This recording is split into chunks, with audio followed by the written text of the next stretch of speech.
किती छान जाळीदार, मऊसूत, मुलायम डोसा झालेला आहे आणि हा फक्त आणि फक्त आपण 1 वाटी मुरमुऱ्यांपासून बनवलेला आहे. तुम्हाला विश्वास बसणार नाही, अगदी 5 मिनिटात हा तयार होतो. तर त्यासाठी मी इथे 1 वाटी मुरमुरे घेतलेले आहेत. त्यासोबतच अर्धी वाटी दही घालून छान असं याला मिक्स करून घ्यायचं आहे.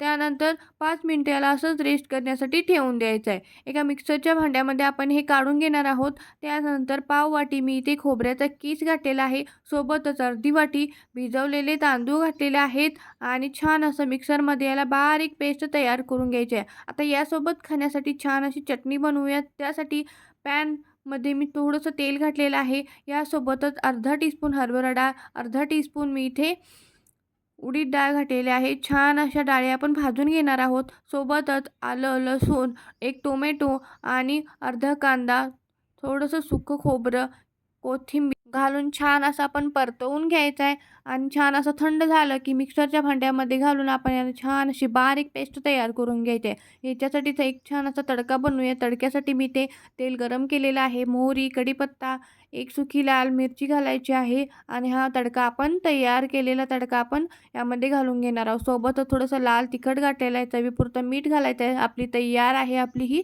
छान झणझणीत अशी चटणी. आता आपण डोसे बनवायला घेऊयात. त्यासाठी मी इथे थोडंसं चवीपुरतं मीठ घातलेलं आहे. किंचितचं खायचा सोडा घालायचा आहे.